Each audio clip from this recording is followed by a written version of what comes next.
getting all my impressions of what the metal scene of today is into from the internet and its reviews and forums, there seems to be a really grating trend in the last few years of putting the entire emphasis of appreciation for recent metal releases on production and aesthetics, with very little attention paid to what is actually played.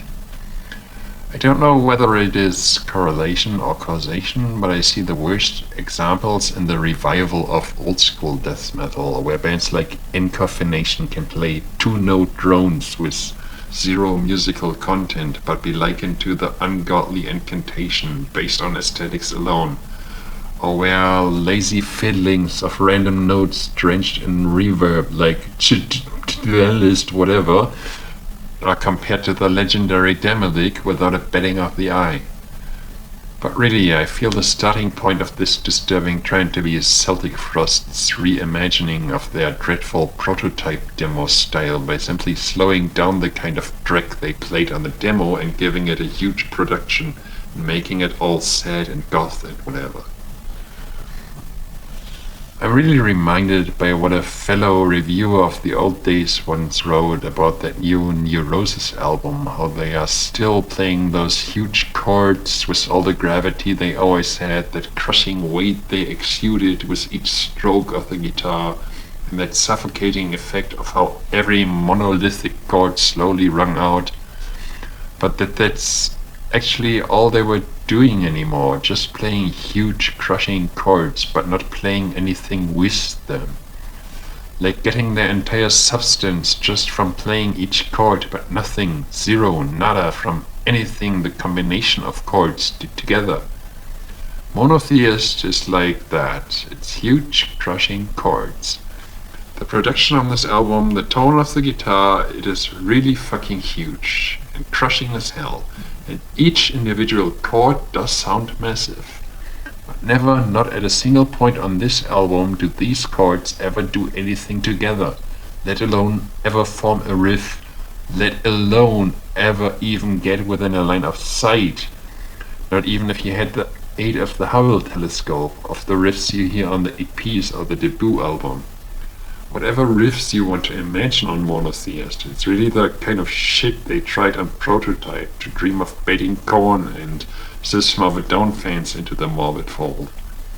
That demo was shelved because it was as pathetic and obvious as we follow every trend circus as Cold Lake, but the idea survived. It was simply reshaped to appear more Celtic Frost by changing the aesthetics.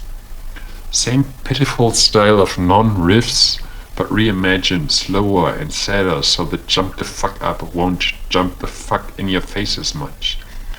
Given a monolithic sound that courts similarities to the legendary Apocalyptic Rites EP, and whoosh, everybody is happy.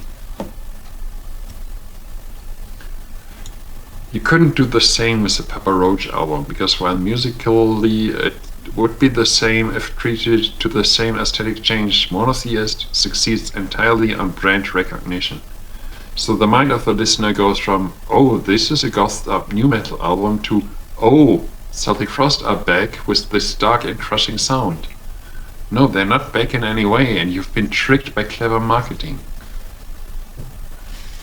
That to this day this album continues to be confused for metal is mind-boggling in one way, because pretty much every song on here would fit on any Korn or Marilyn Manson collaboration album. But on the other hand, it is not surprising at all if I think back of the obsession with production and aesthetics I bemoaned in the opening of this review. If Incoffeination sound like Onward to Golgotha, then surely Monotheist is as balls to the wall extreme fucking metal as Morbid Tales, if not more so. The guitars sound heavier after all. Moving past the surface, however, there's no way around everything on the album being a mix between new metal and modern gothic rock. If you try to recreate the sound of Love Like Blood's Snakekiller album, the German gothic rock band that was produced by Peter Tegren, and started mixing Roots by Sepultura non-riffs with it at half to two-thirds their speed, you'd have Monotheist in a nutshell. In essence, it's Prototype version 2.0, and by extension Cold Lake version 3.0. and further proof that no low is low enough for Tom to ever stoop to. I am glad that internal band differences put a halt to the mission to conquer MTV and Hot Topic, and that Tom at least can't misuse the brand recognition for his quest for a gold-plated and diamond-encrusted Ferrari and sully the name of one of heavy metal's most iconic legends in the process. And people of the metal world, come to your senses and train your ears to listen for riffs again before letting yourself be fooled by production values and aesthetics.